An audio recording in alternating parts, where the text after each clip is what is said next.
آج ہم آپ کو ایک ایسے گاؤں کی کہانی سناتے ہیں جہاں ایک ٹنٹنی کا پھلوں کا باغ تھا۔ وہ اپنے باغ سے پھل اتار کر بازار میں اپنے بیٹے کے ساتھ بیچا کرتی تھی۔ ٹنی اور اس کا بیٹا ایک اچھی زندگی گزار رہے تھے۔ وہ صبح اٹھتے، اپنے باغ کو پانی دیتے اور اس کے بعد پھل اتار کر مارکیٹ بیچنے کے لیے چلے جاتے تھے۔ ان کی زندگی ایک خوش باش چل رہی تھی۔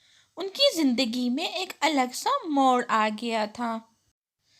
جس مارکیٹ میں ٹنی کی دکان تھی، وہاں ایک کالو کوے کی بھی دکان تھی۔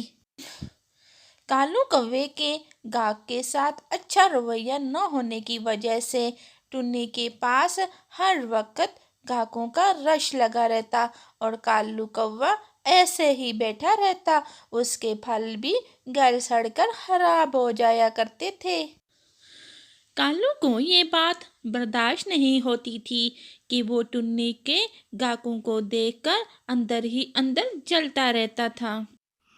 اس ٹنی کی بچی نے میری دکان کا بڑا گرک کر دیا ہے۔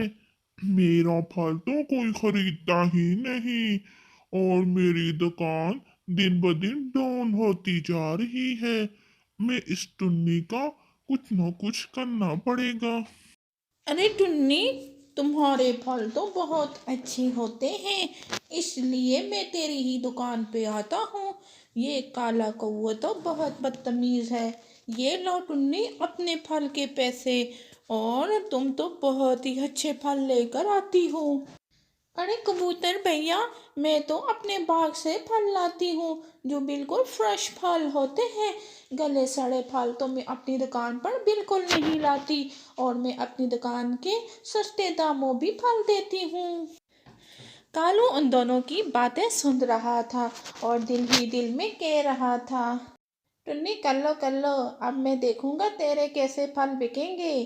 مجھے تو کچھ نہ کچھ سوچنا ہی پڑے گا اب۔ کالو کوا ڈاکٹر چھکا کے پاس پہنچ جاتا ہے اور اس سے کہتا ہے، مجھے کوئی ایسی کیمیکل دو جو میں اپنے درخت پر ڈالوں جس میں کیڑا ہو رہا ہے اور میرے سارے پھل خراب کر رہا ہے۔ ارے کالو، یہ تو بہت ہی خطرناک قسم کا کیمیکل ہوتا ہے، لیکن تم اسے کیا کرو گے؟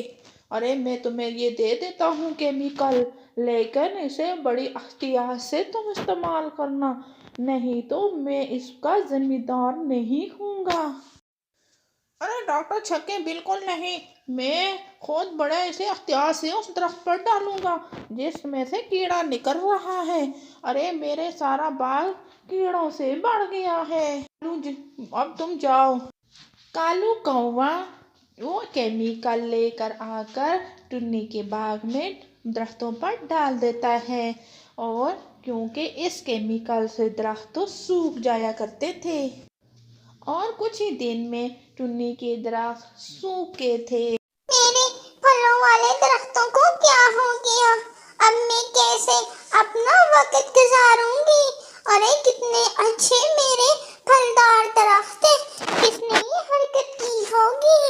ارے اسے ذرا بھی ڈر نہیں لگا کہ وہ اتنے پھلدار درختوں کو سکا دیا۔ ٹنی تو بہت رہی، لیکن کیا کر سکتی تھی، وہ صبر کر کر بیٹھ گئی۔ کچھ ہی دن بعد گاؤں میں بارش اور تیز آندھی شروع ہوتی ہے، جس سے کالو کے گھر کے پاس ایک پیڑ ٹوٹ کر اس کے گھر پر گر جاتا ہے اور اس کا گھر بھی ٹوٹ جاتا ہے، اور کالو کے پھلوں والے باغ کے سارے پھل ٹوٹ کر نیچے گر جاتے ہیں۔ اس طرح کالو کو اس کے کیے کی سزا مل جاتی ہے۔ کہانی اگر اچھی لگی تو سبسکرائب کرنا مت بھولیے گا۔